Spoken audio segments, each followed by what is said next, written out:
A night in my life as a Konyang diri sa Hong Kong.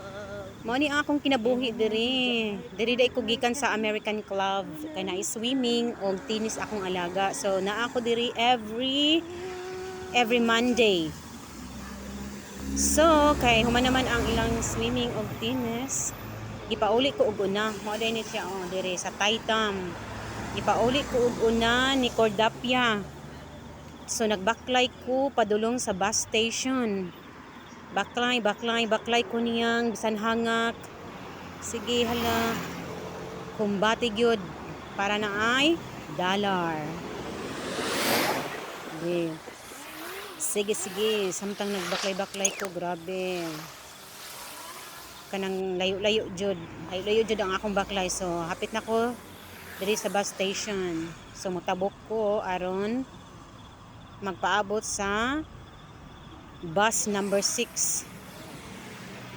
So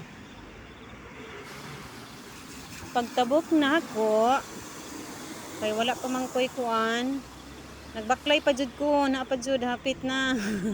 Hapit na jud ko nagbaklay, hapit na jud ko naabot di ay. Hapit ako naabot. Karon na sige nagbaklay. So nagbaklay gid ko. Grabe ni Cordapia. Nagbaklay. Tapos sige nagbaklay. Luya pod kaayo sa kinabuhi ni Konyang ay.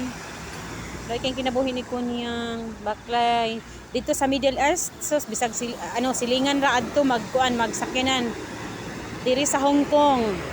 Ayaw pagdahom nga magsakay ka og kuan service or taxi, baklayon gyud nimo.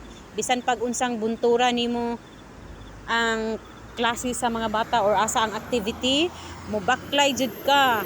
Uban ang bata baklay. Unya ang bata nga tapulan, Diyos ko, magpakugos gyud na siya, magpakugos. Ginoo ko, okay, sige, kugos. Unya kay haoy naman ang tuhod. Baklay. Whether you like it or not, pag baklay. Baklay yung ng bata. Kay nangisog naman si auntie. Na samtang di ay samtang nagulat sa bus o tanaw sa ta diri sa Muswan Peak na ang ilang balay na ang mga building diri na diri sa madungaw nimo ang kadagatan. Mao na siya ang building diri sa Hong Kong. So diri na lang ko kutob. Salamat kaayo. Thank you for watching. Tagaay po ninyo bili ang akong video. Palihok. Nangayo man gyud og kuan. Nangayo man gyud og kanang bili. Bitaw. Salamat.